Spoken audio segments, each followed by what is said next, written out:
guys, magluluto po tayo ng sauce ng century egg. Ito po, isa sa mga delicacy ng mga Chinese. Galing po ito ng Hong Kong. Lala ni Mate. Ito lang po ang ating mga rekado. Bawang, sile, asukal at saka soy lang po.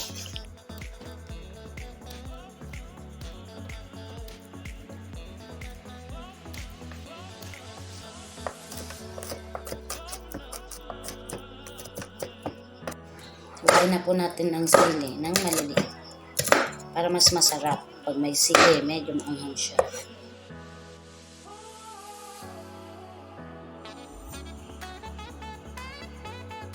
Ito guys, babalatan natin to. Tanggalin lang natin. Yan.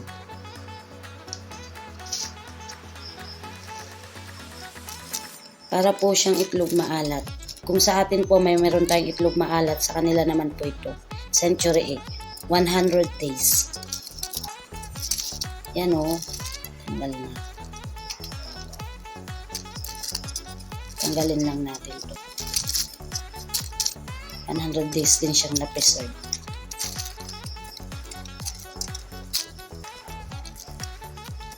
Tapos hugasan natin. Pwede rin po ito sa arroz caldo.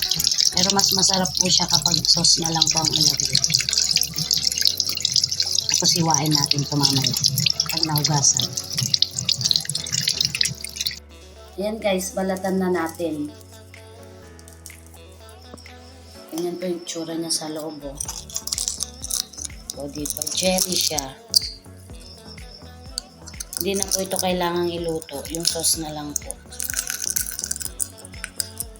Yan o. Siyang coffee jelly.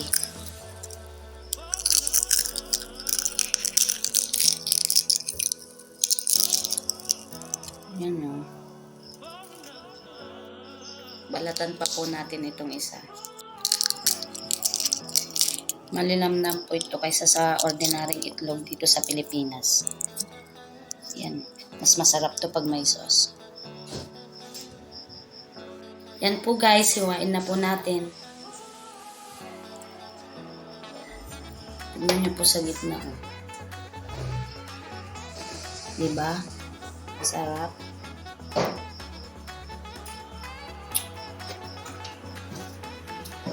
Yan, sticky siya guys.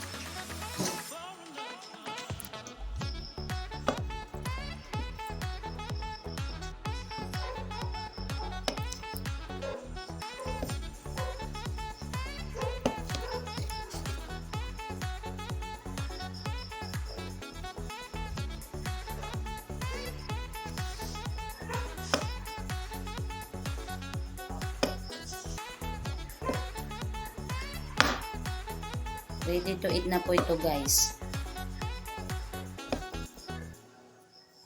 Pero mas masarap siya pag may sauce.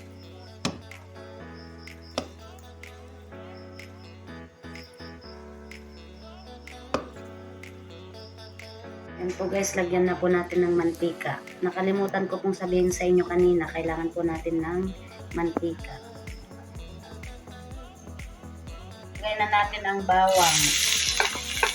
Saka sili. Halo-haloin lamang po.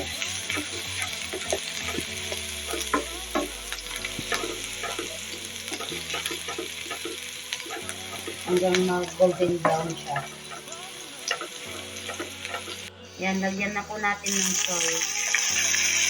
At asukal. Haluin namin po natin. Lagyan natin sa tagalog para hindi bumbuya ito po. Halo-halo yan.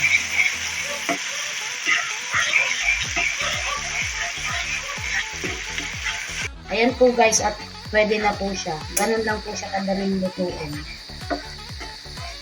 Po natin ang ating sauce sa century.